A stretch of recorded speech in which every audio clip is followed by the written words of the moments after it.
Good evening, ladies and gentlemen. My name is JMcGlone, and tonight I'm going to be doing my video thesis defense. And the title of my thesis is Altering Gambling Behavior Through Probability Training. First, I'd like to acknowledge Dr. Dixon and Jacob Dar for assisting me throughout this whole process. Over 30 years ago, only 2 states had legalized gambling in them. Currently, gambling is legalized in 48 of our 50 states. More than $500 billion is spent annually on wagering.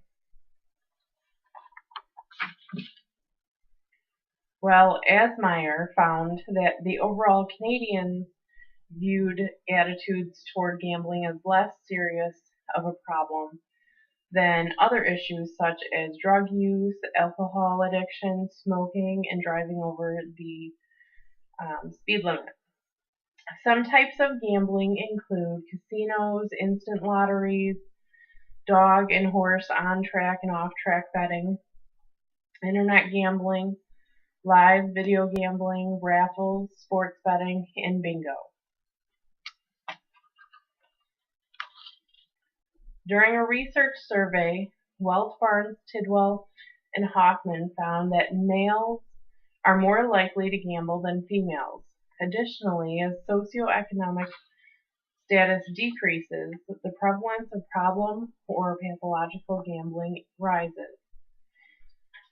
At a West Virginia gambling help hotline, more women were reported to call for assistance than men. However, more men actually attended in-person counseling sessions that were suggested by the hotline respondent.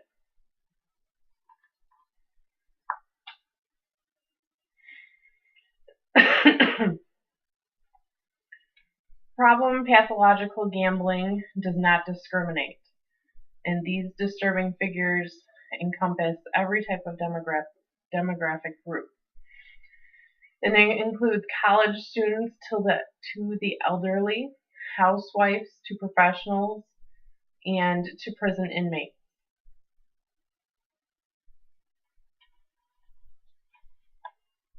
According to the National Impact Study final report, which was put out in 1999, 7.5 million adults fell under the category of problem or pathological gamblers.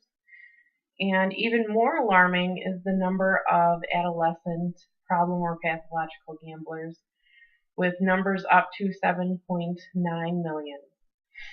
Since 1980, problem or pathological gambling has been included in the Diagnostic Statistical Manual, recognizing that this is for sure a psychiatric disorder.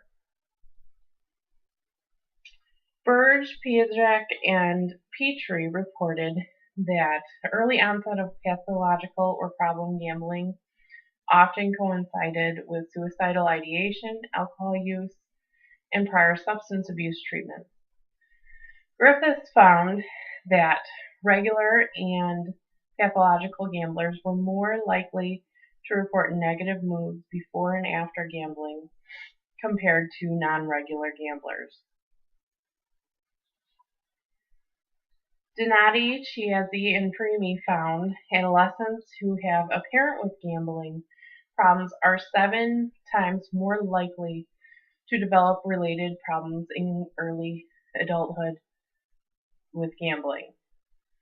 Prevalence of adolescent gambling is linked to poor parental discipline, which could include a decreased monitoring and disciplinary strategies.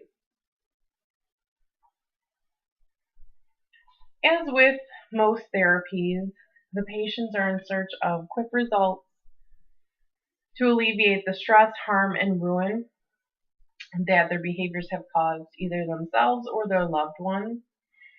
However, reluctance to commit to lengthy treatments prevents the patient from achieving their desired long-term outcomes. No single treatment or therapy to date has been proven to assist individuals to maintain abstinence on a consistent basis.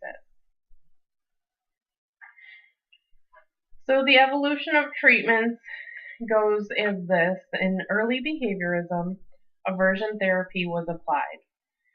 Then came desensitization, where therapists would present typical antecedent stimuli to gambling and pair this with relaxation training.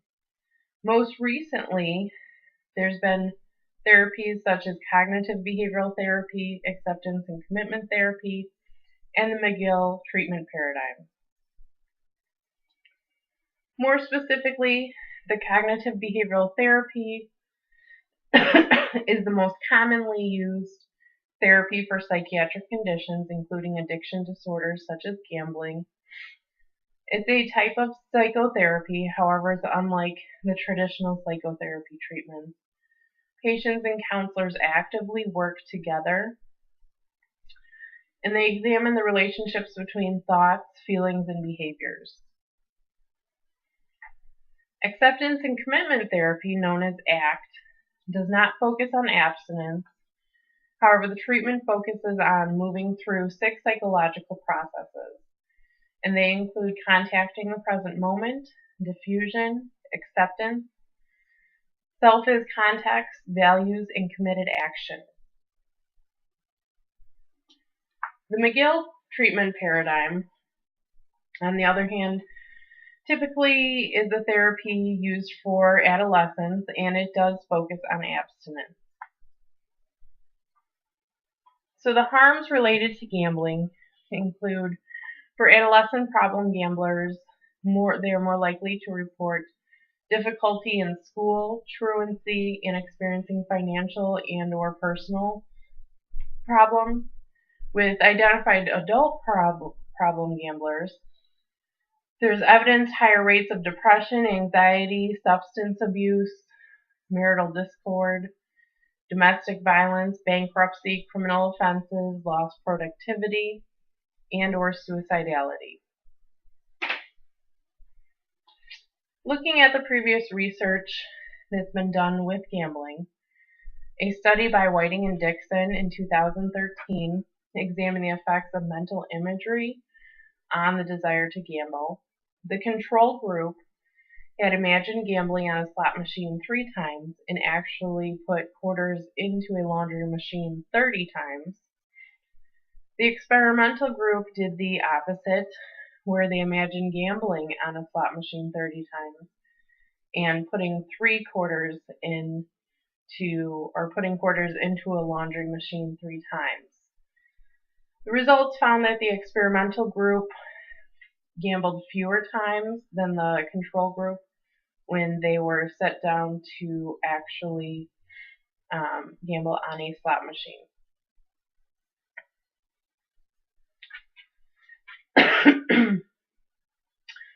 Walther, Hainwinkel, and Morgenstern in 2013 examined the impact of a 90-minute lesson on gambling, information, and consequences for 6th and 7th graders. The control group did not receive the 90-minute lesson. The experimental group did receive the 90-minute lesson, and the results showed that the experimental group had a significant increase in knowledge and understanding of gambling and the potential harmful outcomes of this risky behavior. However, this was compared to the control group.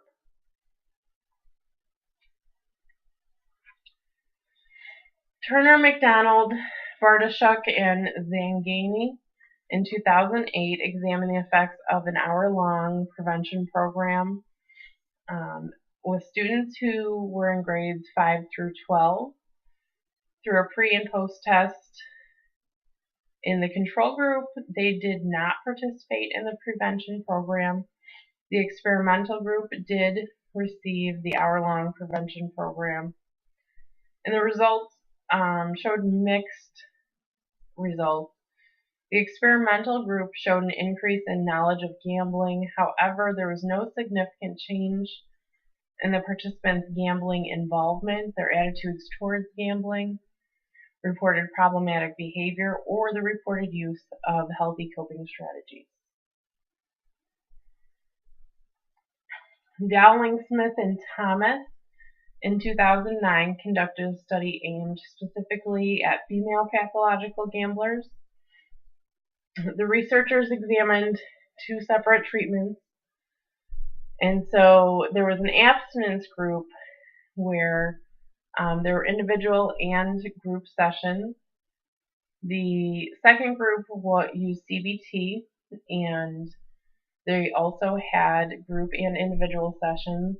Each group lasted 12 weeks, and the overall results did not show any clear differences between the two groups. At the 3-month and 6-month follow-up, there were decreases in the frequency and expenditure in both of the groups at the follow-up. However, they both gambled about the same when the follow-ups did occur.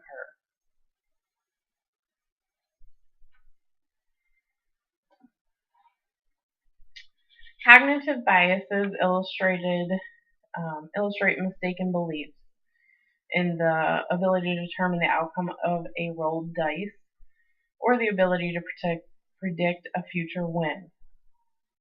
These false thoughts play a significant role in maintaining gambling behaviors. So some examples of cognitive illusions include untrue assessments of probabilities of gambling and the odds of winning, while gambling, luck or development of fate, and misinterpretations of near wins.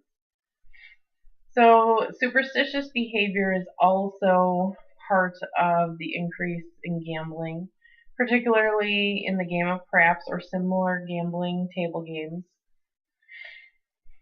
And the frequently displayed superstitious behavior may include people throwing dice harder, blowing on dice, making a comment out loud, or they believe that odds of winning will increase their outcomes if they engage in this type of behavior.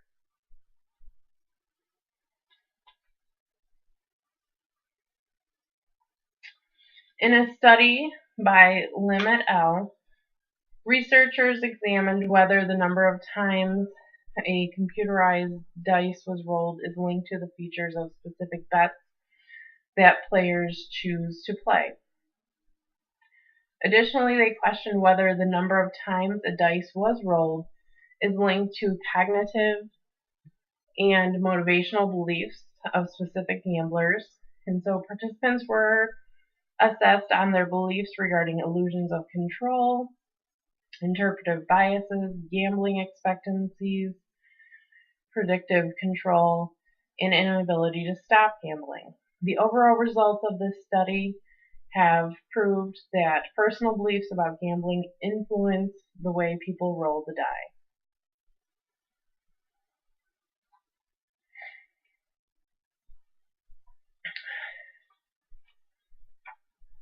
The social facilitation effect refers to the magnitude other people, referred to as coactors, participating in the same activity or area as an individual has on specific person's behavior. In the realm of gambling, this effect may be seen at casinos where other gamblers are present, engaging in the same or similar activities as that one person.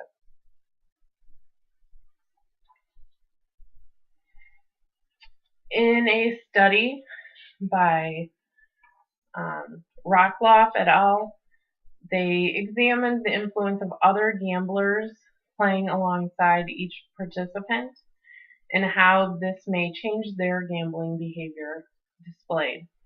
And participants were exposed to simulated electronic gaming devices.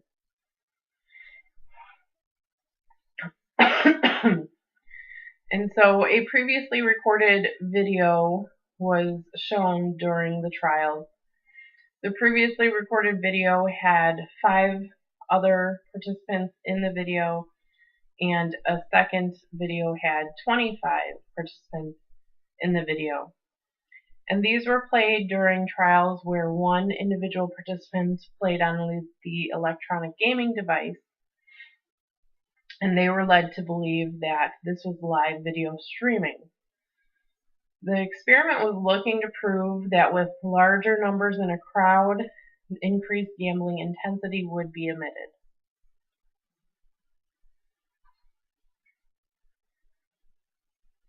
Gambling intensity was measured by the participants' bet sizes, final payouts, speed of betting, and total trials played.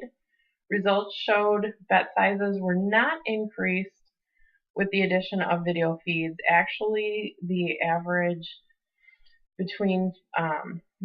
decrease in the bet size when compared between phases of the video feeds and the alone conditions. The speed of betting increased between the control, which was the alone condition, and the 6 co-actor condition. Even more increases occurred when they added the 26 co-actor condition.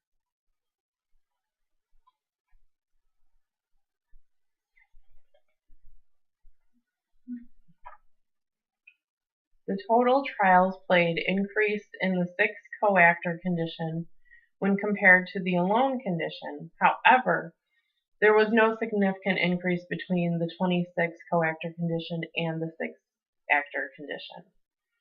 A decrease in the final payouts occurred in the 6 co-actor condition when compared to the alone condition, and additionally there was a decrease of final payouts in the 26 co-actor condition when compared to the 6 co-actor conditions.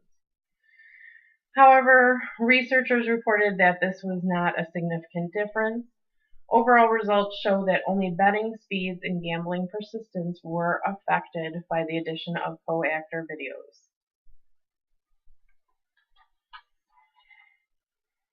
According to the 2013 annual report from the Illinois Gambling Board, $536,699,138 was collected in wagering and admission taxes.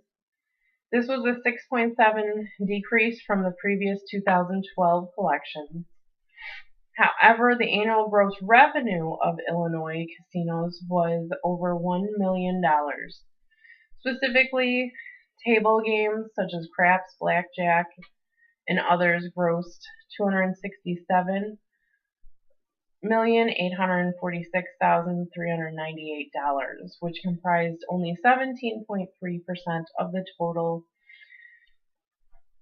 annual gross revenue. However, the largest amount of revenue comes from the electronic gaming devices, with over $1 billion, which is comprising 82.7% of the annual gross revenue. According to Welch, Barnes, Tidwell, Hoffman, over a lifespan, problem or pathological gambling decreases. So on a positive note, respondents in this survey between the years of 18 to 30-year-olds that were identified as problem or pathological gamblers comprised 4.3%. 1.2% of respondents aged 61 or older were identified as problem or pathological gamblers. And possible contributing factors include decreasing trends in problem gambling behavior and have been speculated as part of a general decline in problem behaviors linked to a developmental effect. My experimental question is, will probability instruction have effects on bets placed during gambling trials? In my methods section, I had 4 graduate students that were recruited from a Midwest university. Extra credit was offered for participation in this study. The ages are between 22 to 26, with a mean age of 22.7. One participant did not disclose his age. The South Oaks gambling screen was administered and all participants scored 3 or less. There was a mix of gender and races, 6 females with 2 males, and 3 Caucasian, 3 African Americans, 1 Hispanic, and 1 person who identified themselves as both Caucasian and Asian. The materials used was the standard 6-sided playing dice, a croupier stick, computer, a half Vegas-style craps playing table, wagering chips, the SOGs, and a demographic information sheet. Participants were explained the game that they would be playing, which was a simplified craps game. During the simulated craps game, there is only one shooter at all times, and players will win the bet, which is 3 times the amount that they wagered if a 7 or 11 was rolled. Any other number would result in a loss of the bet. The official game of craps is played by having only one shooter at all times, and a bet must be made prior to any roll of the dice by the shooter. All other players at this time do not need to make a bet if they do not want to. However, if a player does want to make a bet, they must wait until the dealer switches the hockey puck to off. If another player outside of the current shooter wants to be the shooter, they must place their bet on the pass line, and dice are handed down in a clockwise direction. Often there's many players in this game, and so it may take quite a while for that dice to come around to the player that wants to be the shooter. The stickman will initially move 5 dice with the croupier stick to the shooter, and the shooter must, with only one hand, pick up 2 of the 5 dice. They cannot switch hands during any type of play. The hand that picks up the dice is the same hand that needs to shoot the dice.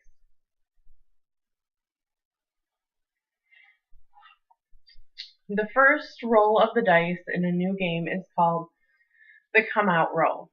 And during dice rolling, the shooter must be at the short end of the table and throw the dice across the table to hit the wall of the other side. If a 7 or 11 is rolled, this is a win, or also called a natural. When there is a win, the bet place wins double the wager. If a 2, 3, or 12 is rolled, the bet is lost, and the chips are collected. If any other number is rolled, this is called the point, and the point round will then begin. The same shooter will re-roll the dice, attempting to roll the same number that had originally appeared. If 7 is rolled before the point is rolled, this is called 7 out, and the shooter discontinues shooting, and dice are passed down to the left to the next shooter.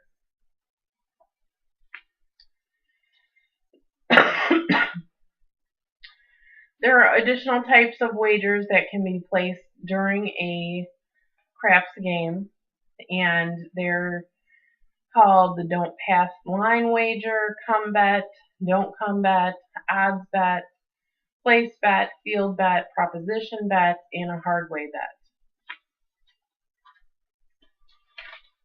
There are 36 possible outcomes when rolling 2 dice, and each outcome is not equally likely to occur due to the combinations of numbers available to roll. The following odds are available for each number.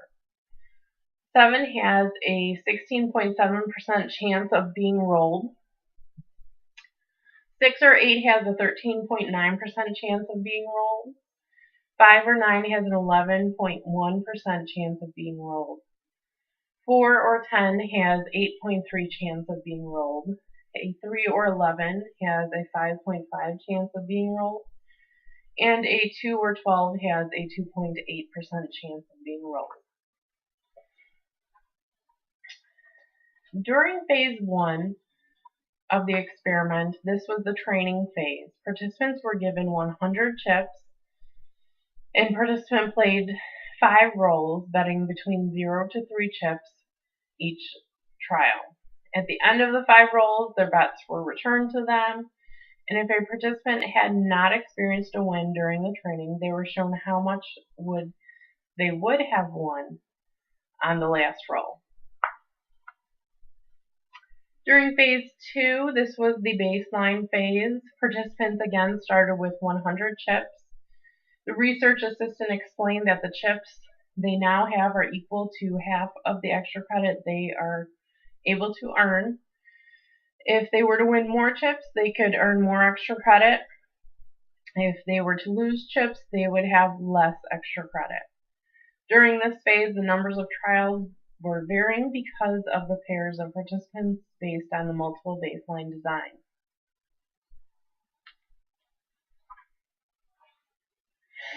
During phase 3, this was the probability instruction, and so participants watched an instructional 11-slide PowerPoint presentation on understanding dice and how probability works given the amount of numbers available on the dice.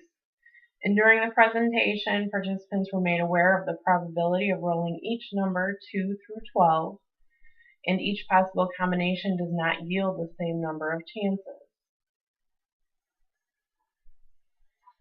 Phase 4 was the post-treatment phase. Each participant was again given 100 chips. The same instructions were given that were given during baseline, and the same number of trials occurred during this phase as was played during baseline. The inter-observer agreement was 100%. A second research assistant attended 3 out of the 4 sessions, and IOA was calculated by dividing agreements by agreements plus disagreements. The results of phase 1 training, the overall bets for all participants except for participant number 6 during this phase were greater than all other phases to follow. And during this phase, there was a consistent increasing trend in the cumulative bets for all participants. Results of average individual bets during phase 1 are: participant 1 bet 2.1 chips on average per trial. Participant number 2 bet 2 average chips per trial. Participant number 3 bet 1.3 chips average per trial. Participant number 4 bet an average of 3 chips per trial. Participant number 5 bet an average of 2.4 chips per trial. Participant 6 bet an average of 3 chips per trial. Participant 7 bet 1.9 chips per trial. And participant number 8 bet 3 chips per trial. During the baseline phase of the results, the baseline phase bets continued to be made. However, the magnitude of bets decreased significantly across all participants, with the exception of participant number 6. During this phase, there continued to be an increasing trend in the cumulative bets for all participants.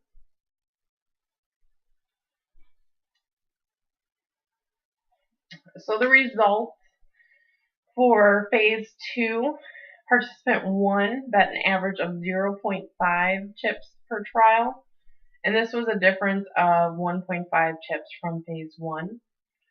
Participant 2 bet 1.4 chips per trial, which is a difference of 0.6 chips from phase 1. Participant 3 bet 0.8 chips per trial, with a difference of 0.7 chips from phase 1. Participant number 4 bet 1 chip per trial, and this is a difference of 2.0 chips from phase 2.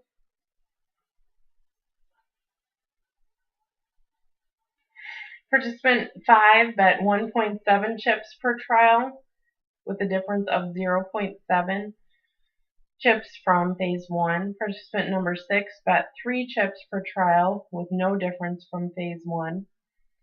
Participant 7 bet 0.7 chips per trial, with a difference of 1.2 chips from phase 1. And participant number 8 bet 0.4 chips per trial, with a difference of 2.6 chips from phase 1. Phase 3 was the probability instruction, so no data was included during this time. Phase 4 was the post-treatment. So results for post-treatment varied between individuals, and the average individual bets during Phase 4 are for participant number 1, they bet an average of 0.5 chips per trial. And this was no different from Phase 2, however, it was a difference from Phase 1 of 1.6 chips per trial.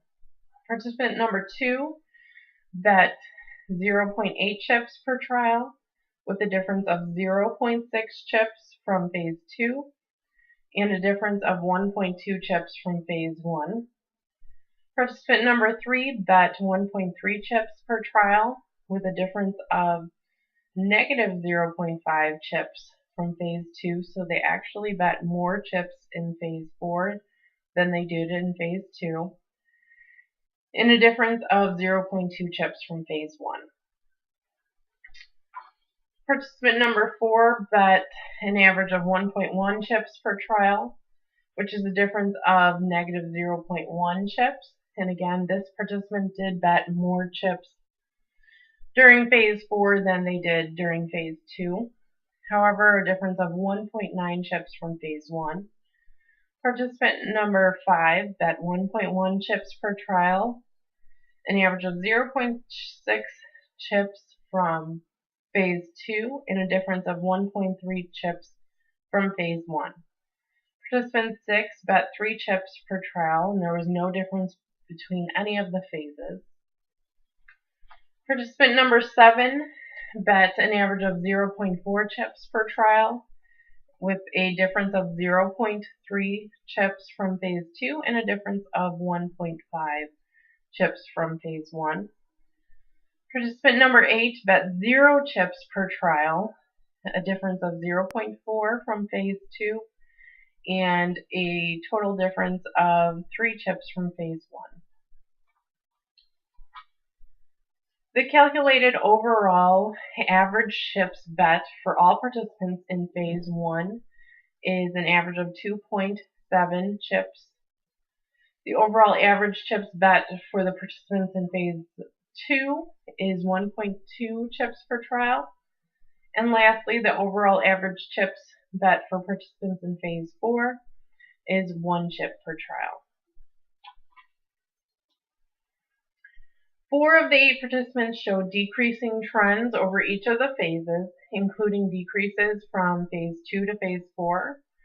2 of the participants showed no change in average bets placed between Phase 2 and Phase 4.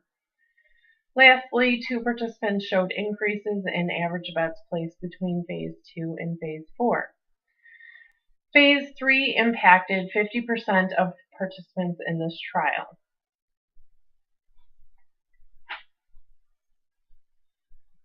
The results of the study illustrate at least half of the participants were affected by the probability training that occurred in Phase 3, and the greatest impact occurred with participant number 8, where after probability instruction was delivered, there were 0 bets placed thereafter in the remaining trials. A greater impact of decreasing bets were observed between Phase 1 and Phase 2, when participants were made aware that the chips they have will be divided by 2 to account for the total amount of extra credit they will earn for participating in this study. All participants, with the exception of number 6, decreased the average wager they made in Phase 2 when compared to Phase 1.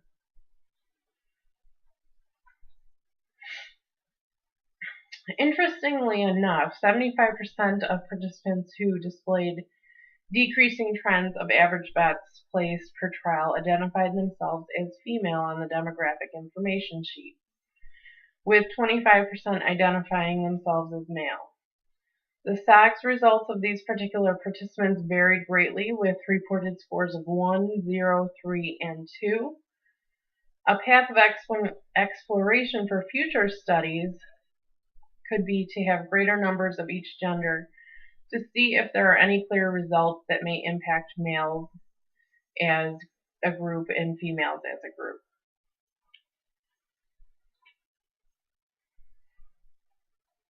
Coinciding with a previous study that Walther et al.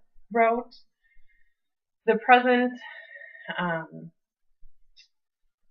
during this study, students did show a decrease in gambling behavior, and the participants in the current study during phase 2 and phase 4 showed decreasing trends in gambling behavior. So the results changed in attitude and behavior toward gambling after a 90-minute trial during Walther's study. However, the current study's finding did not match what was found with Turner et al., and their results showed that with a 1-hour prevention program, even though knowledge was gained, no notable changes were made in the participants' gambling attitudes, gambling behavior, and the possible reason why were that the changes in the present study, unlike the previous study discussed, may be that researchers were working with children who cannot legally gamble.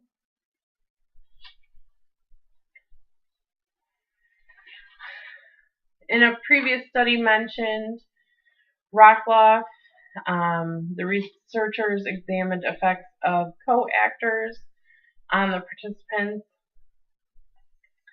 and the study proved that there were increases in the speed of bets made in gambling persistence. In the current study, during trials, there were only 2 participants and at most 2 research assistants in the area.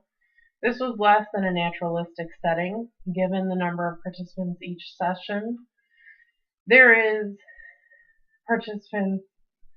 There's a reason to believe that, given a larger number of participants per session, changes in the magnitude of bet sizes may have been observed when compared to the Rockloff study.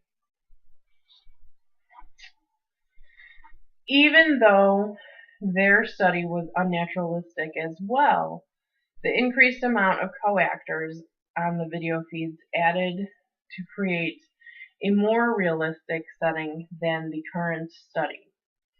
In a natural casino setting, the craps table is usually the loudest area of the casino due to the number of players engaging in the same activity at the same time. Moreover, with additional co-actors in the natural casino setting, gamblers may additionally engage in more superstitious behaviors, which may also contribute to increased wagers at the craps table.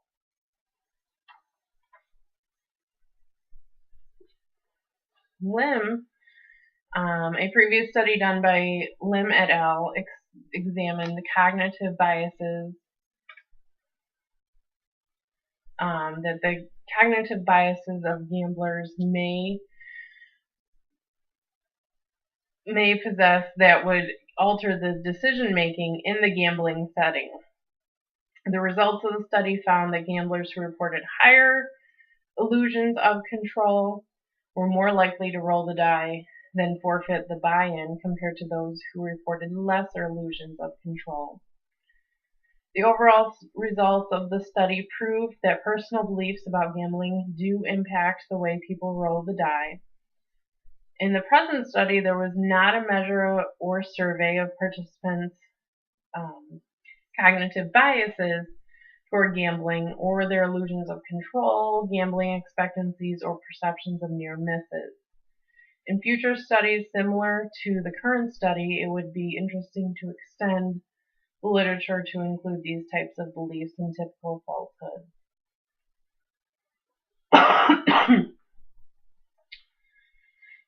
According to gamblingexposed.org, bankruptcy rates are about 18% higher in gambling communities. Additionally, gambling addictions are expected to increase 10% within a 50-mile radius of a casino. Lastly, for each compulsive gambler, the average cost to society is between $13,000 to $52,000. According to the National Gambling Association's website, more than $22 million has been allocated to the National Center for Responsible Gaming, and further research and valuable treatments for problem and pathological gamblers is imperative. Comparing the amount of money allocated for research to the National Center for Responsible Gaming to the amount of money grossed in Illinois in 2013, which was over $1 billion, the amount allocated for prevention seems like a drop in the hat based on the alarming amount of money that is spent yearly at the casinos.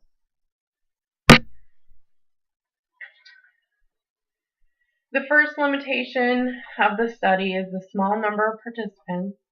In future studies, a greater number of participants may better support probability instruction as the key factor in decreasing gambling behavior. Secondly, the study took place on a college campus with individuals who scored less than 5 on the SOGs, which do not place them in the problem or pathological gambling category. Working with participants who score 5 or higher on the SOGs may give researchers more reliable data when assessing if probability instruction is a viable solution for treating problem or pathological gambling.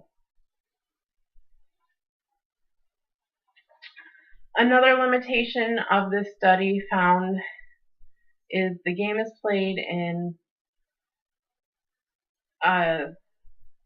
not played in a standard craps game. The standard game is more detailed. For purposes of the current study, the game was simplified to simulate typical gambling behavior. The results may be confounded with possible competing contingencies of earning extra credit for whatever class it is that they were earning it for. The academic success of each participant in the class where extra credit was made available has some bearing on how much extra credit they are in need of. If a student is doing poorly in the class eligible for extra credit and they believe they can gain more extra credit by increasing their bet, this also confounds the results. Lastly, gambling has been proven to increase when in social settings. Casinos have nailed the market on enticing people to come to the casino and keep them there as long as possible with all the flashing lights, pleasant winning sounds, and open table games with other gamblers interested in the same activities. The allure of casinos is what keeps people coming back. Unfortunately, the environment that was used during the study did not compare to a realistic casino. No bells, whistles, or flashing lights were making gambling more enticing as experienced at a typical casino. This was a limitation that should be looked into for future studies to include typical sights and sounds that one would see at a real casino. Thank you for taking time to watch this. I hope you enjoyed it.